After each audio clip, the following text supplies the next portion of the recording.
Does the old adage, a picture is worth 1,000 words, still apply? The French novelist Marcel Proust states, the real voyage of discovery consists not in seeking new lands, but in seeing with new eyes. According to visual thinking expert Todd Cherches, one of the most powerful and compelling ways to communicate a vision of the future is to leverage the power of visual thinking. As the author of the groundbreaking book, Visualeadership, Leveraging the Power of Visual Thinking in Leadership and in Life, Todd talks about how we can all become better communicators and more visionary and inspirational leaders. Todd is the CEO and co-founder of BigBlueGumball, an innovative leadership consulting, training, and executive coaching firm, and the recipient of many outstanding awards and achievements. You're listening to Extraordinary Work, Conversations about Creating Change. I'm Terry Yoffe, founder of Try Coaching. Throughout my career, I've worked in many industries, from fashion to advertising to sales. I'm a certified executive, career, and business coach, and a TV and podcast host. These podcasts will connect you with people who work passionately, striving to make a difference. I hope these authentic and inspiring conversations will help you channel your ability to create change in your corner of the world. Welcome, Todd. It is so wonderful to have you. We go back a ways, and I just love everything that you have done and certainly continue to do, especially with visual leadership. So welcome. Thank you, Terry. Yeah, we go back to, you had me on your Coach World cable TV show. You're right. A two-part episode a number of years ago. I think that had to be at least 10 years ago. So it's nice to, even though we see each other occasionally, it's nice to reconnect here on the podcast and talk about change. You're right. And you did a presentation when I was president of the ICF New York chapter. Yes. So here we are, fast forward. So tell us a little bit about how you got to where you are. Sure. Well, like any journey has a beginning, middle, and someday an end. But one of the things I teach leadership at NYU in the HR Master's program, and we were just talking last night about the metaphor. We'll talk about metaphors today. The metaphor of having a career path. A career path sounds like it's some yellow brick road that's just laid out for us and it's a stroll in the park. I always say my career was not a path, but a roller coaster. I had a career roller coaster of ups and downs and twists and turns and exhilarating highs and terrifying plummets. So it definitely was not a path in any way. So I talk about this in my TEDx talk on the power of visual thinking, how when I was a kid, people would say, what do you want to be when you grow up? And I said, I want to be Superman. And they would say, well, if you can't be Superman, what's your backup plan? My answer was, then I'll be Batman. So those were my only two career aspirations as a kid, but that did point me in the direction of working in the TV industry. So when I eventually grew up and I realized I couldn't be a superhero, I pursued a career first in advertising in New York, and then I moved out to LA and lived in Hollywood in LA for 10 years, working for a variety of TV production companies. I worked for Michael Nesmith of the Monkees. Baby boomers know who he is. Millennials don't. I worked for Aaron Spelling on Dynasty. I worked in casting at Columbia Pictures, comedy at Disney, and drama at CBS before I became a project manager in the theme park business. So I'll stop there, but that was the first half of my career. Yeah, isn't it interesting? I also had a non-career path, if you will. It kind of zigged and zagged, and I had no idea where I was heading until I got to advertising. And then if somebody would have told me, oh, you'll be a coach someday, I would have said, what?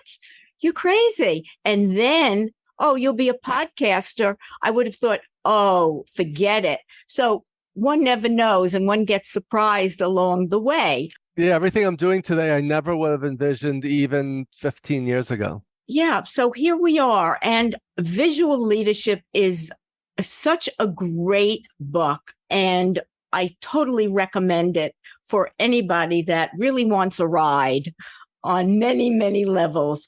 I am a big metaphor user. I think I use more than a lot of people. So how did you get to visual leadership? the book, obviously, and the whole visions of how can people really understand and get what other people are saying, because that goes with communication and so important. Yeah, I just talked a little bit about my background in the entertainment industry, and the foundation of entertainment is storytelling, right?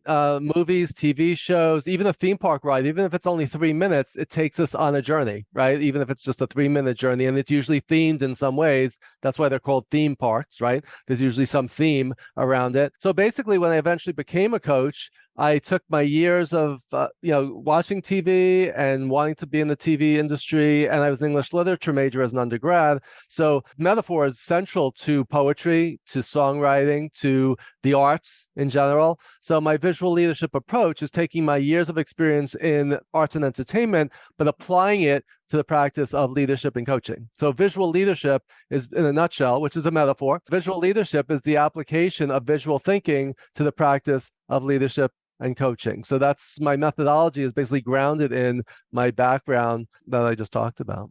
Talk about how important all of this is, especially in creating change, whether you're a leader or in life. Mm-hmm. Yeah, in fact, that's the subtitle of my book, Leveraging the Power of Visual Thinking in Leadership and in Life. So one of the things I always say, even to my students, is, in fact, I did this in my NYU class last night. I said, show of hands, how many people here are leaders? And hardly anyone raised their hands. And I said, well, what we're going to do tonight is over the next 3 hours, we are going to redefine what it means to be a leader. And I'm going to ask that question again. And of course, at the end, everyone raises their hands. So we all have to manage and lead, even if we're just managing and leading our own life. So we're not talking about your title or position. We're just talking about what we need to do to make our visions a reality, right? So we all have a picture in our mind's eye. Shakespeare, if I mentioned I was an English literature major, Shakespeare coined the term to see something in your mind's eye. In Hamlet, when he saw the ghost of his father, he didn't know if it was an apparition or a figment of his imagination. So he said, I think I see my father in my mind's eye. Similarly, we don't always see something with our physical eye, but we have a picture in our head of what we want the future to look like. And our job is to make that vision a reality. So that's what visual leadership is all about. It's a variety of tools, tips, and techniques, all themed around visual thinking and visual communication, but that will help us make that picture in our head and turn that into a real life reality. Can you expand on that? Yeah, sure. Like, let's say you have a vacation coming up, right? You don't just book the tickets and go, you picture, what is it going to look and feel like laying on that beach? What do we want our room to be overlooking the ocean? Or, whatever we create. There's a saying that things are created twice, once in our minds and once in reality, right? And you could create a vision board. You could cut out pictures of a magazine and create a collage. There's all kinds of ways.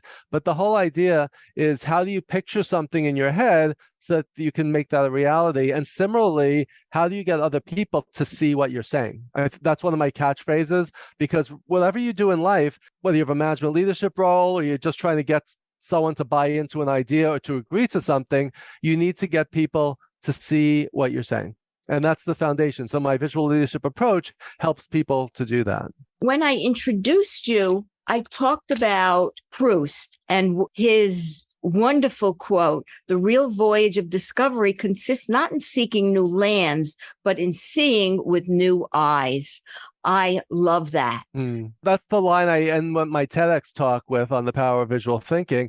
And it is, think about all the times that we walk down, both of us live in Manhattan. Think about all the times that we walk down the same streets all the time, but you don't notice things. You don't look up and notice buildings, or you don't notice, oh, there's a new store. So sometimes we need to take a different route, or we just need to be consciously aware of our surroundings and proactively seek to look at things in a new and fresh way. And that's, whether you're walking down the street or looking at your job or your life or a relationship, to try to see it with new eyes.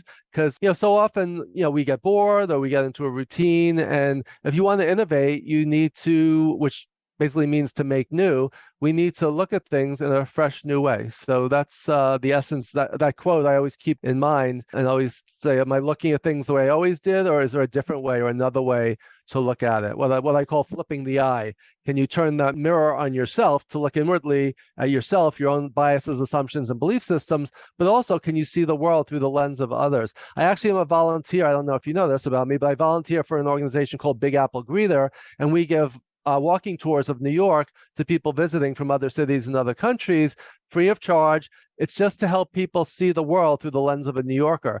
But in the process of showing other people around who've never been here before, I notice things as I'm pointing them out to people that I ordinarily would not have noticed or would have missed. So what's interesting is it kind of forces you to see things through the lens of others who are different from us. Given metaphors and storytelling, can you give some examples of how doing that has actually helped someone or some people, maybe leaders, where putting visual thinking into practice has actually happened and worked? Sure. Well, we use metaphors more than we even realize. It's like you and I are very attuned to it and we do it proactively and strategically, but everyone uses metaphors. If you say, oh, this is just the tip of the iceberg, or, I could say, I'm going to plant the seed for an idea, get to the root of the problem. We're going to branch out in new directions. We're going to see which ideas bear fruit, and the sky's the limit.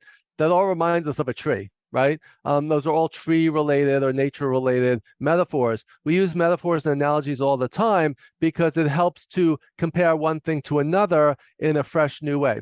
Right? I use a lot of baseball analogies because I'm a big baseball fan. So I may say, but even if you're not, we use ideas like you really struck out on that presentation, or that was a home run, or that idea came out of left field, or can you pinch hit for me tomorrow because I can't make that meeting. So we use this kind of language all the time. It adds color, it adds creativity. A good metaphor can help to clarify, but a poorly chosen metaphor can actually confuse. So if you use the metaphor with someone who doesn't understand what you're talking about, then you're actually going to do the opposite of what you were trying to do, which is to get them to see what you're saying. So we need to, when we're using metaphors and analogies, be consciously aware of which ones we're using and think about who's our audience. Does this person like dance or theater, or what are their interests? Because if I use a metaphor and analogy that will resonate with them, it will have a lot more impact because that person will say, oh, you get me, right? If you use a metaphor that's poorly chosen and that they don't get, then you've lost them, right? So that's a key thing to keep in mind when it comes to using metaphors. Yeah. And, in a former life, I was a salesperson.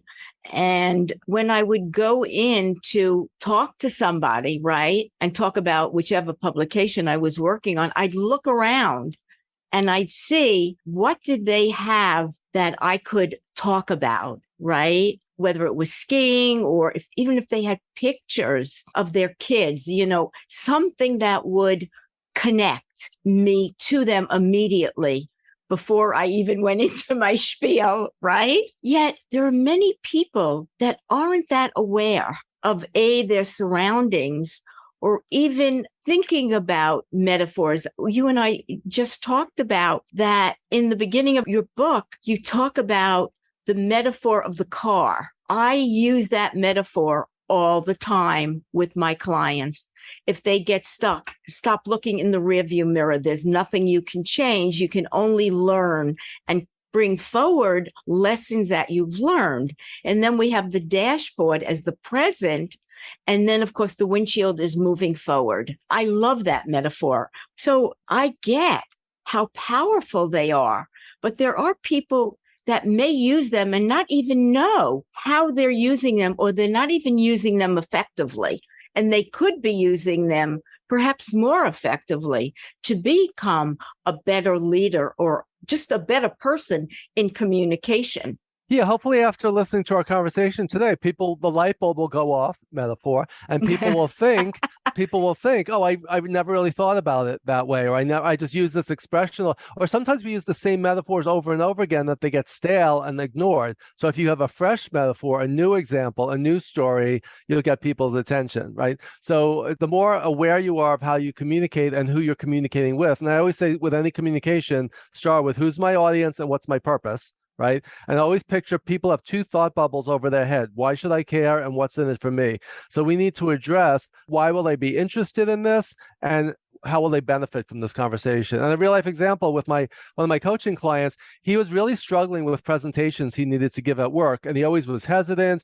And he didn't speak clearly and he kind of stumbled through it. But then I asked him, he had just run the New York Marathon. I said, oh, how'd that go? And he was so animated. He was so passionate. He was so excited. And I said, where's that excitement and passion when talking about when you're delivering your presentations? Because when you were talking about running the marathon, there was no stuttering, there was no stumbling, there was no hesitation. You were so passionate, your energy was there. And yet when you present work-related stuff, it's boring, it's bland. It sounds like you're just reading off a script or going through the motions. What you need to do is find the passion in your work and what you're talking about, because otherwise you're delivering a sales presentations and your clients are going to be as bored as you sound, and turned off. Right. So, but he was saying, oh, I'm just not a good presenter or a good communicator. And I said, you proved that wrong when you were talking about you're running the marathon. So that's what we need to do, is find the passion and the purpose in what we're talking about.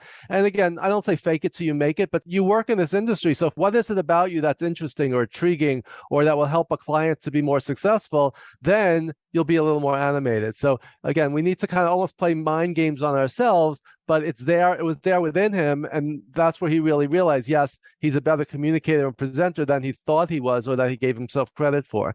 I love that. And I want to really stop and make sure everybody heard that, because that is so key. Thank you. When you talk about leaders, I tell my clients and other people, we all have the ability to be some kind of a leader, right? We don't have to be a president, but we can all lead in our own little ways, right? And make a difference and create change. And being able to create change by doing what you said, tapping into something that you're passionate about, like what you demonstrated with this guy who gave a very bland presentation, but talked, emotional and emoted when he talked about the marathon. So how does somebody think about that when they're doing a presentation or when they have to have a conversation and they're not quite sure what shoes to step into beforehand? Yeah, it's like the classic story about the two bricklayers. And I don't remember who originated it, but two people are laying bricks. You ask the first one, what are you doing? He says, I'm laying bricks. And you ask the other one, and she says, I'm building a cathedral, or I'm building a hospital, or I'm building a school. They're both doing the same task, but one is going about their business with a sense of passion and purpose and meaning and significance, and they're making a contribution. So I think that's a key thing, as a manager, as a leader, even as any individual, can you find the passion, the purpose? And it's easy to lose that when you've been doing something for so long and get into a rut too. And that's how a coach will help as well. But even without a coach, we need to find a way to, light that fire. Burnout is one of the hottest topics out there right now because people have Zoom fatigue and people are burnt out from stress and the pandemic and everything else. And if you think about burnout, it is a metaphor, right? It's a metaphor of a candle that's down to its last flicker of flame. So how do we reignite that flame before it goes out in a puff of smoke, right? So, but we don't picture that candle when we talk about burnout, and how do we reignite our passion and that fire within ourselves? Yes, that's so true. And thank you. When you're in sales and you've got to go and talk about the same thing, 3 or 4 times a day to people, how do you keep up, the enthusiasm and the emotion where you want somebody to, the purpose of going and sitting with someone is to hopefully sell them on your product. So it's not easy to keep doing the same thing. It's like you feel like a Barbie doll sometimes that you're going to wind yourself up. Yeah, and as presenters, I just started the fall semester for my latest NYU class, and this is the 25th time I'm teaching this class over the last 12 years. So I need to keep it fresh. I need to, you can't just dial it in. Someone once asked Joe DiMaggio why he hustled every baseball game, why he played so hard, even in the middle of the season in a meaningless game. He said, because there may be some kid in the stands for whom this is the first baseball game he's ever been to. And I want him to see me at my best. So similarly, with that, you may do something 100 times, but for your customer, client, or audience member, it's the first time experiencing you. So if you just dial it in that day, that's all they have to go on. Imagine the Broadway actor showing up and saying, I'm just going to coast today. I'm just going to go on autopilot, and I'm just not going to put my heart and soul into the song today just because I'm tired of singing it. People are paying good money and they're coming to maybe their first Broadway show. You need to put your best out there every single day. Another great thought for people. because I think we all go into a rut, right? When we show up every day, oh my God, yawn, yawn. And we have to come up with ways to figure out how to keep it fresh, how to make it seem like it's the very first time, even though it's 125th time or whatever it is, that we can do this. In today's talk, I don't know how many metaphors between us we have used. And just being able to do that, and storytelling. Talk a little bit about that. Sure. As humans, we're all wired for story, right? Kids tell stories, grandparents tell stories. If someone said, "How was your day today?" and you said, "Oh, you won't believe what happened to me," that's a story. I was once doing a leadership storytelling workshop for CEOs, and one guy in the room said, "I hate storytelling. I'm a terrible storyteller." And I said, "Well, why do you say that?" And he went on to tell this amazing story about how one time he told a story that bombed, right? But forever after that, with that one story, because it bombed, he labeled himself as a bad storyteller. When he told this story, he was animated and dynamic, and there was a great lesson there. So everyone looked at him, and because this was a group of 20 CEOs, they all looked at him and said, "That was an amazing story. Don't ever say again that you're a bad storyteller." So a lot of times we put labels on ourselves like that. But why do stories resonate? Stories have beginnings, middles, and ends. There are villains, victims, and heroes. There's usually barriers, obstacles, or challenges that stand in the way. There's usually a resolution. There's usually lessons learned. So they could be success stories, failure stories, cautionary tales, right? But through storytelling, stories are emotional. They are memorable. They make us human, and they humanize us, and it helps us to connect with one another. If you ask someone to share their stories, in my NYU class last night, we talked about best and worst managers you've ever had. Next session, we talk about teams. We talk about best and worst teams you've been on, and everyone has to share a story and say what made the good teams good, the bad teams bad. So tell us a story that will bring that to life and illustrate it. So as a boss, if you say to someone, "Do this or don't do this," they may or may not remember what you said. But if you say to someone, imagine saying to a new employee, "Let me tell you about the worst mistake I made when I had your job." Don't you think they're going to be sitting at the edge of their seat, like waiting to hear that story, right? So stories have that kind of power. I remember so many stories my parents or grandparents told me growing up. Culture is transferred through stories. Mm-hmm. So that's why story is so important. Again, it's memorable. It brings things to life. And so often we bore people to death with facts and figures, but people are motivated by feelings. So I always talk about facts, figures, and feelings. Through stories, we elicit feelings. Our humanity comes through, emotion comes through. Stories make us vulnerable. So again, it helps us bond and connect and understand each other. So those are just a few of the reasons that stories are so powerful. Again, I love the whole emotion, the vulnerability, which so many people are afraid to show, especially leaders. You know, now hopefully the needle is moving a little bit with more soft skills than EQ rather than IQ. How can leaders connect better? I know we talked about it, but if you could sum it up, connect better, people communicate better in today's business? Yeah, well, one suggestion is keep a journal. I advise my clients and my students, just write things down, because so often, let's say you need to come up with a story for a presentation or for, whatever. So often when you're staring at a blank page or a blank screen, nothing comes to you. But if you keep a journal, if you write things down as they happen, like when I sat down to write my book, I had 20 years worth of stories accumulated because I had been thinking about it, and it was just a way of capturing it. It's a sanity check. I have my abuse log from my horrible boss from when I worked at the TV network years ago. I documented every time she treated me horribly. So I had all those stories. So one thing is to keep a journal. Another thing is not only to be a good storyteller, but to be a good story listener. If you could pull other people's stories from them, one, it shows that you're interested. And Dale Carnegie in How to Win Friends and Influence People, he said it's more important to be interested than interesting, right? Then that's one of the chapters in my book. We need to be good listeners. When you ask someone to share a story with you, it shows that you're empathetic, that you care. It's a way of connecting with them. Because some people just like to tell their own stories and hear themselves talk. But when you pull out other people's stories, tell me more about that. Tell me about a time when this. If you go on a job interview, people, interviewers use behavioral interviewing. Tell me about a time when you had a similar role and you faced a similar challenge. So like any skill, storytelling is a skill that some people are, quote, more natural at. But I'm an extreme introvert. I talk loud and fast because I'm a New Yorker. But I would say I'm a 3 Bs guy, a back of the room, behind the scenes bookworm by nature. So for me to tell a story or to get up in front of a room or do a TED Talk or to teach at NYU and Columbia is way out of my comfort zone. And that's one of those things that I never envisioned doing 15 years ago that I've done over the last number of years. But capture your stories, share your stories, ask other people to share their stories with you. Bill Nye, the science guy, one of his quotes that I love is, everyone you will ever meet knows something you don't, right? Because no one else has lived your life and experience.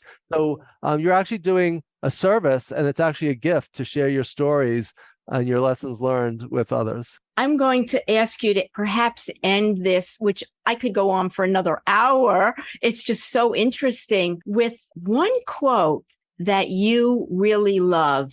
Oh, that's a tricky one. I mentioned the Proust quote. They're all great, but just one. Well, this one relates to change, and this is my quote. I just mentioned this to my students last night, that in an ever-changing world, if you're standing still, you're falling behind, because everything's moving forward. Technology, we're living in a VUCA world, VUCA. It's volatile, it's uncertain, it's complex and ambiguous. If you say, I'm just going to ride this one out, or I'm just going to do what I've always done, you're going to fall behind. So there's no longer just standing in place and say, I'm just going to, I'm too old to change or whatever, or say, I'm going to sit this wave out or this fad out. No, some things you can, but in general, if you just sit still, the world's going to pass by you. So you need to decide, using a surfing metaphor, which wave you're going to catch. You could skip a few, but if you skip them all, everyone's going to be out there having fun on the water, and you're going to be sitting on the shore. So that's my quote and my metaphor to end with. That is great. And I'm going to counter that one with one that I love. I don't even know if it's counter, by Eric Shinesky. He was a general. Yes. Which is, if you don't like change, you're going to hate irrelevance even more. I love that one. So on that note, Todd, I have loved every moment of this. I wish we had more time. This has been so informative and so interesting. And I cannot thank you enough for coming onto the podcast, having this wonderful conversation with me. I so appreciate it. It's my pleasure. Thank you for having me, Terry. Yeah, we could have talked for hours more, but I know. As they say in show business, always leave people wanting more. And they will get it. Thank you so much. Thank you for joining the conversation. For related content on extraordinary work, visit my website, trycoaching.com. I'll be back in 2 weeks with another conversation. If you enjoyed this podcast, please leave a review on Apple Podcasts and be sure to subscribe to future podcasts so you don't miss an episode. Always remember, when you work with passion and purpose, your work can become extraordinary. Did you know 75% of all mental illnesses begin between the ages of 11 to 14? With mental health being at the top of this country's list of issues, you won't want to miss my next episode with Janique Svedberg, president of the International Recovery Specialists Institute and a trauma-informed mental health and addiction specialist, as she talks about her success in helping those struggling with substance and alcohol use in both adults and children.